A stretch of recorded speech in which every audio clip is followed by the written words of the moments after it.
Would you like me to In 3, launch 2, in, 1, you're on. Amir? Okay, good morning. Welcome to Thurston County Board of County Commissioners Board Work Session for Wednesday, January 27th, 2021. It's 10:02 a.m. My name is Ty Menser, Chair of the Board. Vice Chair Commissioner Gary Edwards is in the boardroom, and we expect Commissioner Carolina Mejia to join us via Zoom very shortly. And Ramiro Chavez, County Manager, Assistant County Manager Robin Campbell, Director of Public Health and Social Services Shelley Slaughter, Chris Hawkins from our Public Health Department, and we have Allison Osterberg with us this morning from TRPC. So we're here on a half an hour to get a briefing on the Thurston Climate Mitigation Plan. Yeah, and I see Commissioner Mejia just joined us via Zoom. Great. So Commissioners, we have 30 minutes today, and this is the long-awaited, that's my words, briefing to you related to the Climate Action Plan. And at the end of this briefing, I will ask the board to have a somewhat of a direction. I do have this item on your planning session that is scheduled for Friday. It has two elements. The Thurston Climate Action Plan approval process, if that's the direction the board wants to take, and also the interlocal agreement on the phase 3 implementation. Those are two parallel issues that we're dealing with on this particular matter. And again, I have already scheduled for your discussion first thing on Friday, 9 o'clock as part of your plan session. And I think Chris and Allison is gonna take over. Thank you, Ramiro. I will share my screen for the PowerPoint here. Hopefully that becomes visible and get the slideshow going here. Is that looking all right? Yep. Yeah, looks good. Great. Well, this is really a follow-up briefing to one that the commissioners received back in the latter part of 2020.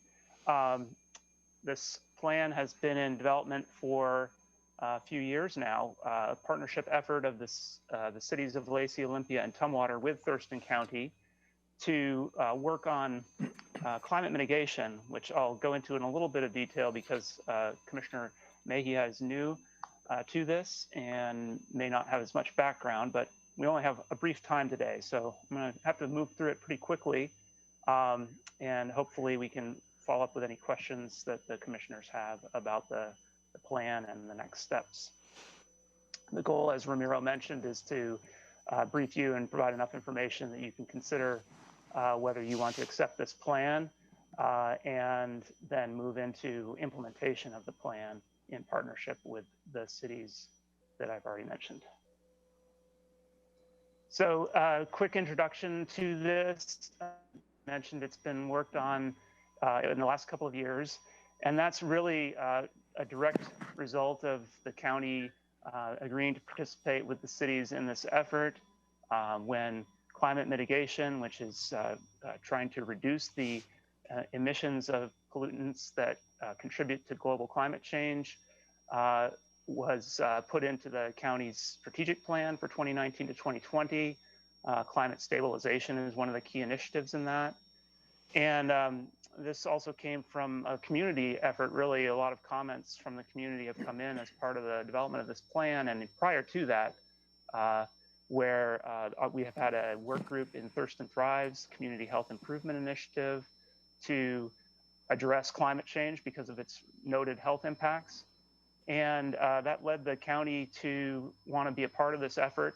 In 2018, the county worked with the cities to set some common targets that are based in science for how much we need to reduce those emissions.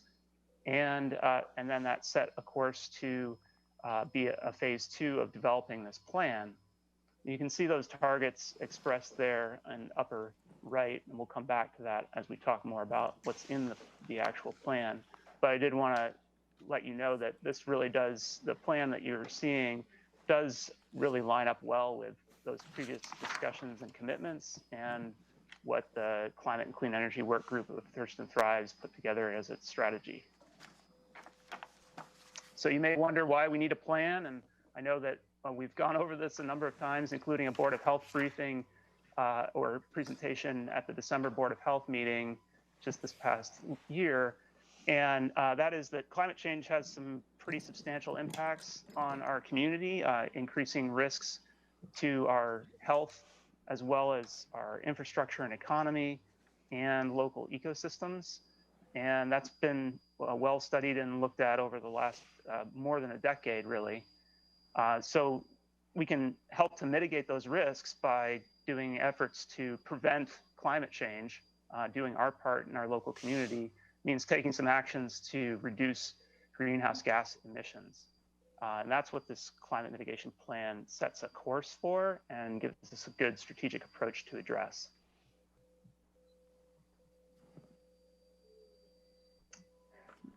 So climate change impacts are shown here in this slide that was developed as part of an adaptation effort. But you can see that there are a number of environmental impacts that come from climate change. As temperatures increase, it generates some other effects, such as changes in patterns of precipitation.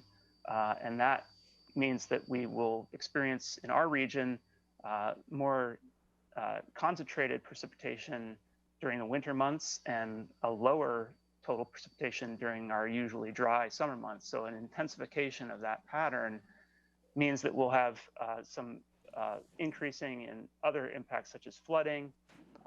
Reduced snowpack can impact our water supplies, and the pattern of a deeper summer drought exacerbates drying conditions that contribute to increased wildfire risk. So those are just a few of the notable examples of environmental impacts that then have a big impact on our community.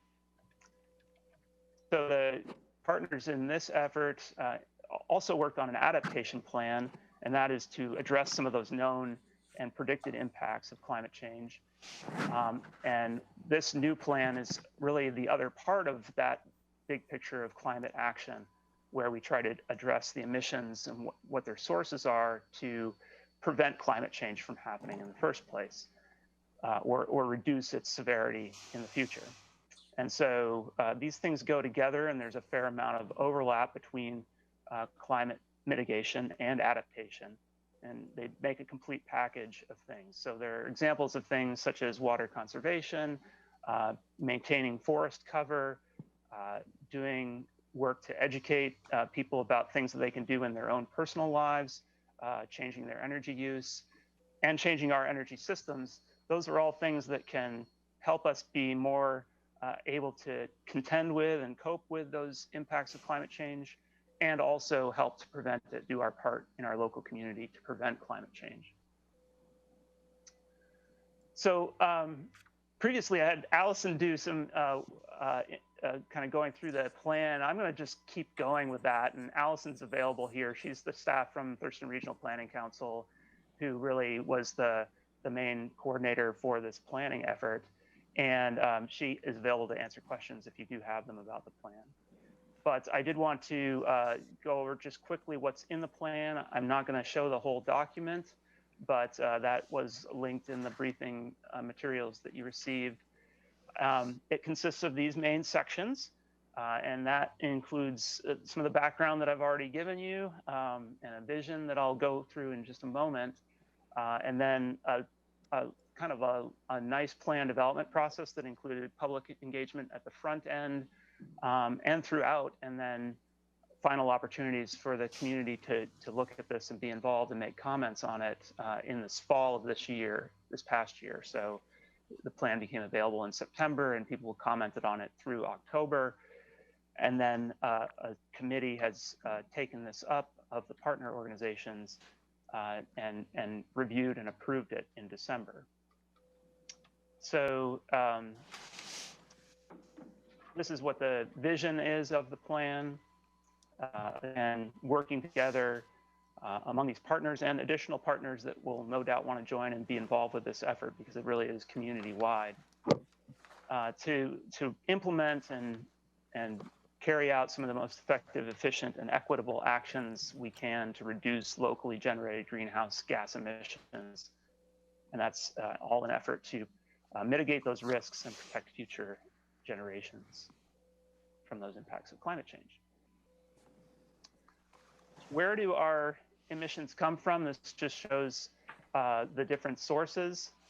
Hopefully your Zoom windows are not over the categories of sources the way it is on my screen, but you can see that the building energy use is a big part of where our greenhouse gas emissions come from in Thurston County, followed by transportation sources. And then solid waste has a chunk of 4%. And then smaller portions, but still an important part of this, are agricultural emissions and water pumping and that sort of thing. So then there's some various miscellaneous. This does not include the emissions of things that we consume in Thurston County that might create emissions elsewhere, such as things that we buy in our community that are produced in other communities. So that's not part of this, but it really is trying to get a pretty complete picture of what we generate here in Thurston County, what we are faced with. So this project really looked at where our emissions are now, and that is that little squiggly line in the upper left of this slide. I can even put a pointer on it and show what I'm talking about. There is that little line there is actual measured emissions that has been an inventory kept by Thurston Climate Action Team. And you can see that over the course of 2010 to 2017, that's been trending slightly upward. And that's not the direction we want those emissions to go. Our targets, which are represented by this green dashed line, are to see those emissions come down over time to that 2030 target of 45% below a baseline, which is represented by this gold line here, and then to 85% below that 2015 baseline by the year 2050. And this just shows, again, the proportion of emissions from these different sources. There are a number of benefits from working on climate mitigation that go beyond just the mitigation of climate change itself. And that includes some things that you saw as that overlap with the Adaptation Plan. It aligns really well with things that we are intending for our community as we plan for how we grow in the future. So creating those vibrant urban and compact development centers in our community that give people good, affordable housing options, and also choices in how they get around and how they get to their destinations. So that improves our efficiency. It also preserves our environment and maintains natural resources and addresses other health factors in the health of the community, such as air pollutant emissions. And it comes also around to opportunities to boost our economy with local production of energy and conserving of resources. We stand to have some gains in our local economy and our local food system. So it really aligns well with a bunch of goals that we have as a community. So it's a strategic framework, this plan, and it tries to break out these actions that are included into a number of different categories, one of which is trying to clean up our energy system. And that involves a lot of action at higher levels of government than our local governments. So we are really needing to see some action at the state level. So one of the big actions in this plan is about making sure that climate change continues to be part of our legislative agenda, and trying to encourage our state partners to make changes in policy that reduce energy use in the power production system, but also that can help with a variety of building energy use and energy conservation in our local community. We want to shift those energy sources at the local level, for example. That includes encouraging use of electric vehicles, but also just getting more efficiency into our appliances that we use in our homes. It involves the community really living differently such that we are really efficient in how we use energy. Particularly in transportation, that's a big part of the energy use in our community, but it goes across all aspects really of how we live. And then a big thing that emerged out of this process, largely due to public comment, was the need to store carbon better in our community, maintaining good forest land in our community and tree cover in urban areas, and also addressing agricultural source emissions can be a way to trap and store carbon really well as well. And then a lot of it is trying to continue the collaboration locally and being able to monitor our progress. So there is a need to continue to build capacity on the part of the partners in this effort and out in the community to address climate change and these actions. When the partners were looking at this and working together on it, it really was looked at through a number of different lenses, and these are some of the priority criteria that a steering committee composed of council members from Lacey, Olympia, and Tumwater, and our county commission worked on together and decided these were important aspects to view the possible actions we could take. Big part of it, of course, is trying to reduce emissions. So actions were rated on how well they did that, how quickly they could be deployed, and whether they were something that local governments here could do something with. And then, of course, we also wanted to consider what might be the other benefits of the actions. So again, did they accomplish something in adaptation? Would they have other community benefits or benefits in terms of social equity? And so, to some degree, also looking at what economic benefits would be from the actions. So this is just a quick sequence of slides that's going to show how we get there by looking at those different categories of actions.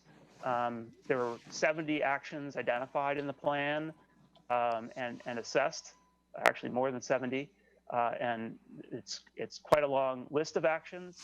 And what we've discovered in the process of developing the plan is that pretty much we need to act across all of these categories to meet our targets. And we need to do a lot of different kinds of actions to make it successful. So when we address the greening of the grid, that takes a big chunk of the emissions out of our local sources. So that's a lot of, depending on state action, which you'll see in a next graph here, but that does help us a long way towards our targets. Then when we try to conserve energy in our buildings, we take another piece of that total emissions away. So we're getting closer to our target here. More than half of emissions are eliminated or reduced by just those two categories of action. When we then go into our transportation system, that of course removes another roughly third of our emissions, and we've gotten it down to around 10% at that point of total emissions remaining. And this is, again, trying to shift people's choice of vehicles to those electric vehicles and put in place the infrastructure to support vehicle electrification, but also trying to encourage more use of non-automobile transportation. In other words, active transportation like walking and bicycling, and that has a number of benefits all in itself to shift that way. Working on waste gets another slice of that emissions picture. And finally, other source reductions get us the rest of the way there. Or actually, I should say, storing carbon is another big part of that remaining wedge of emissions. So viewed a little bit differently than that pie graph, this is something called a wedge analysis. And what you see here is, again, a little graph of what we know of for existing emissions, and then a projection of what those emissions would be if we just continue doing things as we are now doing them. Business as usual shows that trend going in the upward direction, which is the opposite of where we want to be heading with our emissions. So we start layering in the different actions that we can take to bring down those emissions. The first two wedges here are really a big part, those state policies that are encompassed in the Clean Energy Transformation Act that was passed just in the last couple of years. And as that's implemented, that helps us a great way towards our 2030 targets. So that really is a big part of the picture of emissions, and making sure that that gets successfully implemented is really important to us meeting our goals. Then in the years that follow from 2030, a bigger part of the remaining emissions is this red bar, which is transportation, red actually, and pink, and also some remaining chunks in our building energy use and solid waste and agriculture. And through the actions that are in the plan, we can get those reduced to some degree.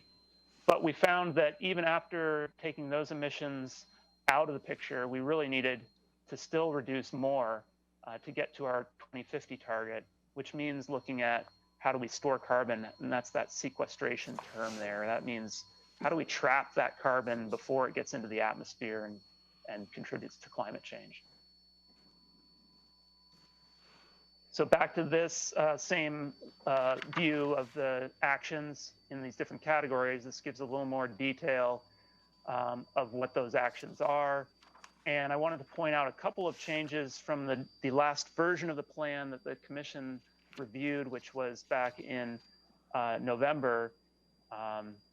There were a couple things that came up during the steering committee of the project, the last meeting of the year in December. Some changes to the content of the couple of pieces of the, particularly Chapter 5.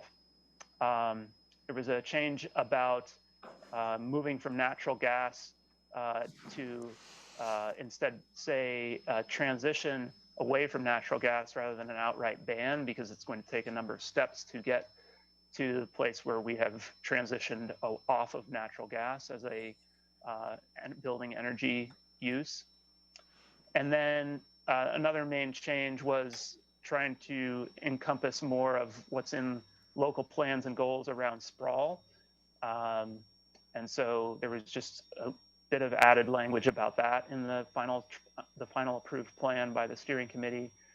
And a mention of clarifying the tree cover goal in the plan being more about overall tree cover rather than individual trees being preserved or maintained. So it's kind of seeing the forest for the trees in that particular discussion or part of the plan.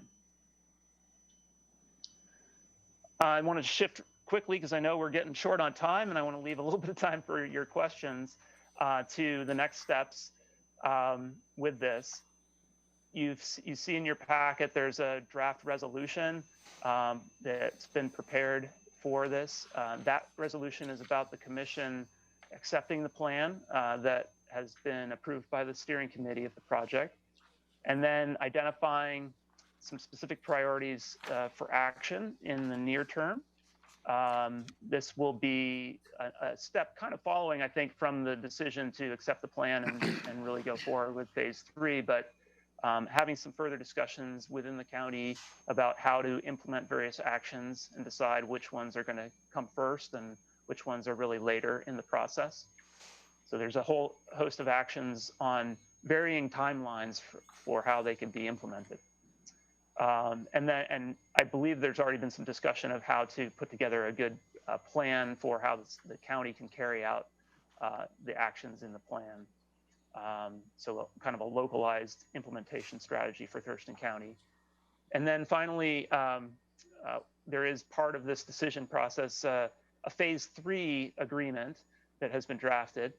And that is really mapping out what happens in this next year among the partner organizations for the plan. So this is cities of Lacey, Olympia, and Tumwater, along with Thurston County, agreeing to continue to collaborate. And that involves maintaining a steering committee to implement the plan, that includes involvement of the jurisdictions with still council and commissioner involvement at that decision-making level. And then also contracting with Thurston Regional Planning Council to manage and coordinate that effort.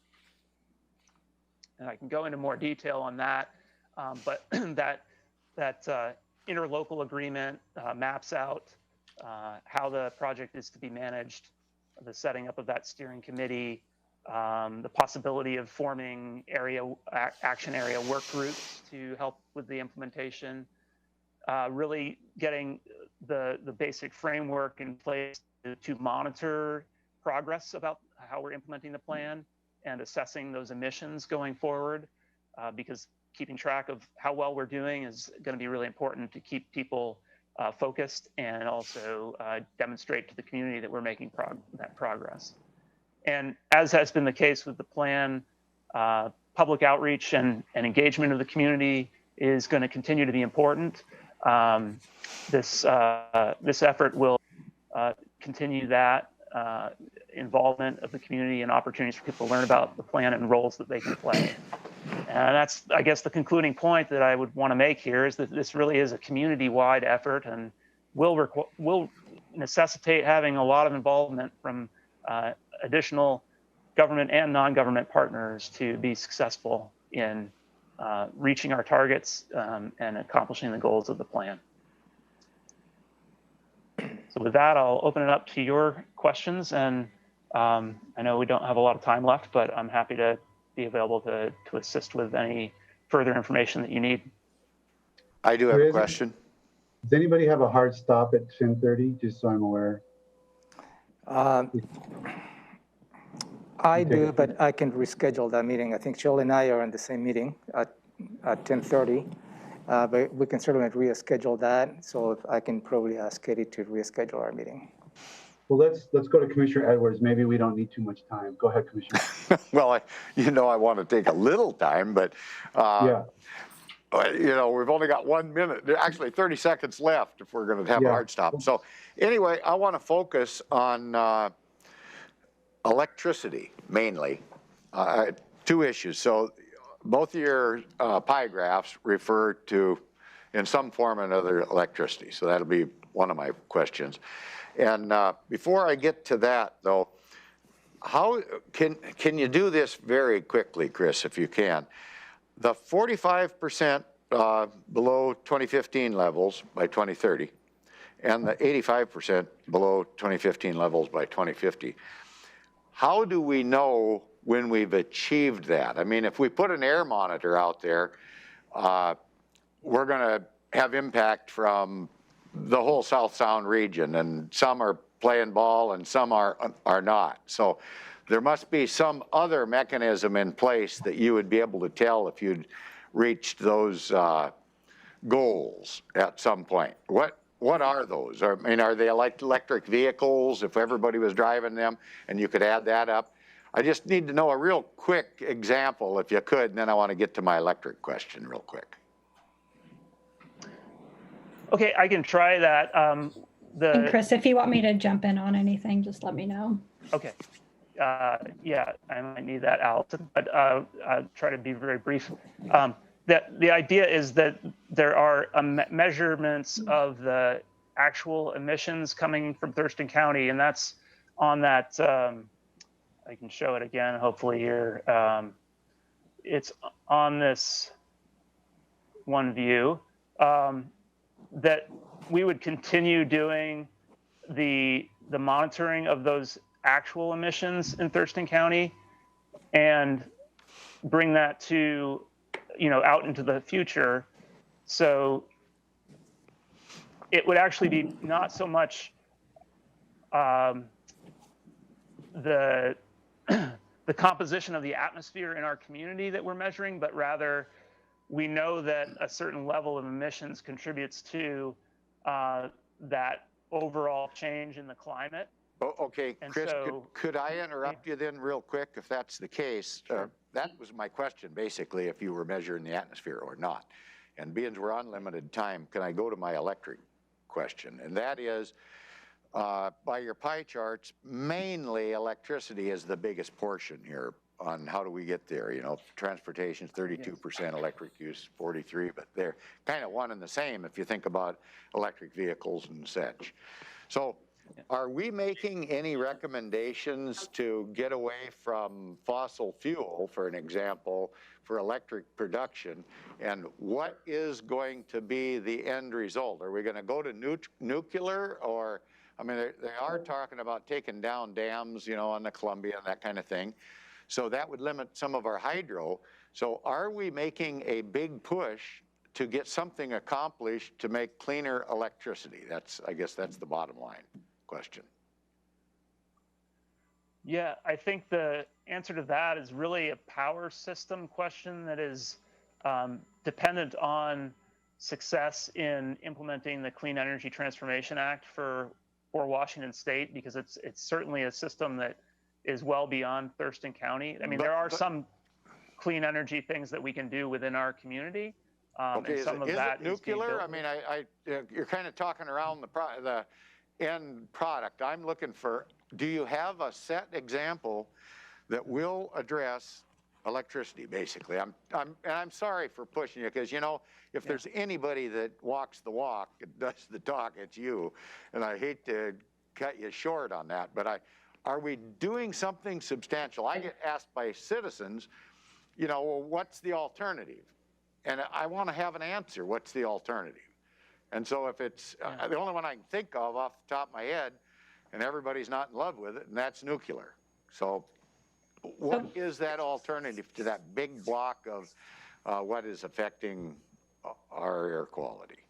Go ahead, So Alice. Commissioner, to answer your question just quickly, we in Thurston County get our electricity is our largest single source, because some of our electricity comes from coal power and other fossil fuels. Yes. But we get it from PSE. So the requirements are that Puget Sound Energy, and they're currently doing this, are looking for ways to transition away from using fossil fuels to looking for renewables. Nuclear, you know, you'd have to bring someone in from PSE to see how they're looking at that. But they're looking at things like more wind energy, more hydro, more solar, more geothermal, all kinds of, it's not going to be any one source, because they're also under requirements that when you turn a switch, the light has to turn on, your heat, if it's electric, has to turn on. It's going to take a lot of different things. And so I think right now, if you talk to Puget Sound Energy folks, to meet this demand that they're required to meet, shift to 100% renewable energy, they're looking at a lot of different sources. Okay, I mean, and that's kind of where I'm going. What can we do as a body to promote something, whether it's solar, wind? Yeah, I'm with you on all that. I'm just trying to figure out what is the most feasible, realistic way to move forward and come up with the solution that you're proposing here. I'm with you. I just want to I want an answer.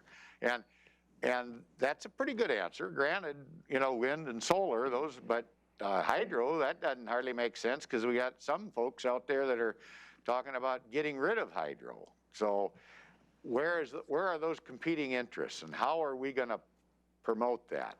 Because I do think if we promote individual solar on housing, for an example, and give the builder a reason to do that, you know, and not a penalty reason, but a positive reason. I'm all for the carrot rather than the stick when it comes to utilizing this kind of stuff. So.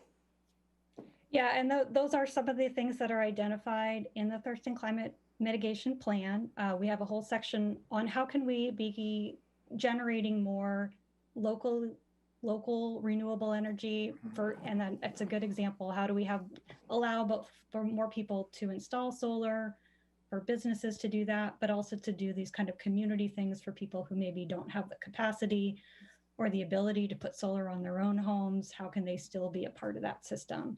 Okay, There's specific actions in the plan around that. I never hear about nuclear, and I'm not a nuclear fan.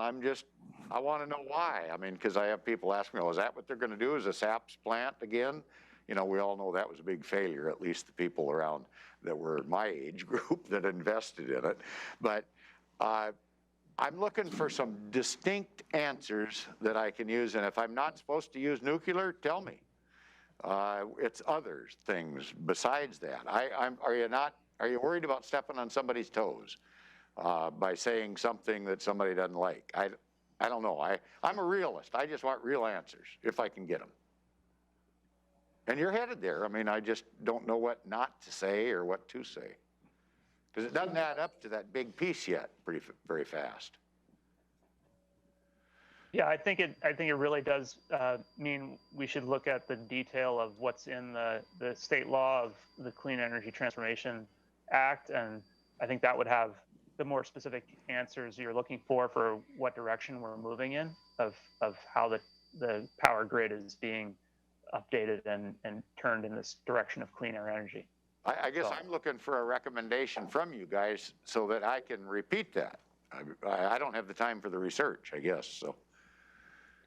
I mean, I think a thing to keep in mind, the recommendation that's in the plan, or what do you have control over as local governments? That's where we focus the actions. So nuclear, it's something that at a statewide level might be something to look at, but as you all know, it takes a long time to get something like that up and running.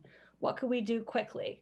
Because that 2030 goal is going to come up really fast. So, I think these smaller distributed choices, how can we locally enable the permitting of new renewable energy sources, the infrastructure that's going to support that?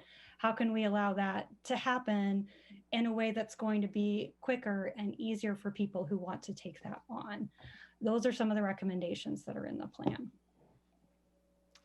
Okay. So Ramiro, you had your hand up. Yeah, just to follow up on that conversation, and I guess my perspective is for your consideration for the board is to acknowledge that the climate change is an issue, and for you to consider approving a plan that creates the umbrella, and think in terms of the 2030 thresholds or in 2050 thresholds that this plan includes. There is a long-term commitment, and along the commitment will have to bring a lot of strategies. When the board, or if the board approves this plan, the staff is going to bring you a series of strategies for you to consider, not just next month, in the next few years to come, not to this board, to future boards, not this staff, future staff. And that's really the gist of this plan. And perhaps it's not a single answer as to how we're going to be replacing electricity, whether it's nuclear or what else. It's a series of strategies, because the issue of electricity is how the source, and how we can probably provide some strategies as to how we can change the source of electricity, not necessarily changing the electricity itself. So that's just my comment on this conversation. This is a long haul. This is a long strategy. There's many elements the staff is going to bring for the board to consider as we move along on this process. I would just throw in that nuclear, the folks that are most, most fired up for climate action have, in my estimation, have turned against nuclear as a safe and reliable source.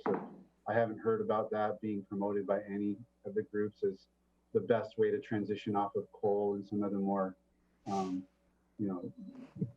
emissions producing energy sources. And in the Clean Energy Transformation Act, I'm not aware of it involving any use of nuclear in that transformation. I don't know. It might leave that door open. I don't know. I've studied it in detail, as Allison has. Commissioner Mejia, you haven't had a chance to weigh in with anything. I know we're really short on time, but you certainly come in with anything you need to hear. You're the newest to this whole thing. So I have no questions. This is an issue that I've been really briefed on, and basically my standpoint is I'm ready to move forward if any of the other commissioners are ready. Sounds like Ramiro's proposing a decision-making point on Friday at our planning session. Is that correct, Ramiro? Yeah, and I guess what I'd like to have a conversation with you on Friday is the instrument. instrument in which the board may consider approving this plan. You have a proposal resolution, Chris suggested to you, but also you have a request from the cities for you to consider declaring climate change an emergency. And that's what I'd like to engage the board on Friday as to what the instrument that you like to exercise. Well, there's two different resolutions, single one. So that is really the focus of the conversation on Friday. And also having a conversation of the phase 3 interlocal agreement. I think that's probably going to be more of a short conversation on Friday. But again, I'd just like to engage the board as to what is the instrument the board would like to utilize to approve this plan. And at that point, I will give you a perspective as to when I can bring this item for a formal approval. Okay. Chris or Allison, I understood Commissioner Edwards' first question as being directed at the methodology behind the inventory that we use and how do you figure out how many emissions that you have going out into the atmosphere? Not so much, Chris kind of talked about how those emissions then would relate to climate effects, but I mean, it might be useful to just kind of outline. I know TCAT did an initial climate inventory and we have proposals for how to do that in the future that may or may not involve TCAT. Could you just briefly talk about how something like that's done? Sure. I mean, it's a lot of data and a lot of spreadsheets that get boiled down into that pie chart. But it's things like we get information. We at Thurston Regional Planning Council, we track information every year on how much we drive in Thurston County, and we look at the amount of miles that we drive, and we use that to kind of estimate, okay, how much gas did that use? And so how much fossil fuels did that burn, and then through the equations that are part of that system, how does that translate into greenhouse gas emissions? So how did our activities, people in Thurston County, driving around Thurston County, how did that contribute to climate change? We get information from Puget Sound Energy on how much electricity was used in the year, how much natural gas people in Thurston County used in the year, how much other types of fuel sources were used. And again, there are standard equations that you use to translate that into greenhouse gas emissions. So I think it's a really good point. We don't have sensors out in the atmosphere testing greenhouse gas emissions in the atmosphere. It's based on behaviors, on how but it's based on real data about what we're doing in Thurston County. And so looking forward, we can look at things like, we have a higher proportion of people driving electric vehicles. And we'll get information from Puget Sound Energy saying more of our electricity is coming from renewable sources. And that's the way we'll be able to track changes in our emissions. And take the category of agriculture. How would you manage, what would you be measuring or looking at there? Yeah, we look at things, so the USDA agriculture census is some of the data that we use. So how many acres in Thurston County are in agricultural production of different kinds. And that includes information, for example, on how many acres are fertilized and the types of fertilizers that are used. I won't get into all the details of that, but then you use that to estimate, either estimates that we get from the USDA, how many cows are there in Thurston County? And then there are equations that you use to say, well, how do those fertilizers, how does that livestock, how does that translate into greenhouse gas emissions? And so as we have that data, that's why there's typically a bit of a lag. So the latest information we have is from the year 2018. We'll have information, for example, to see how things have changed in the pandemic with transportation.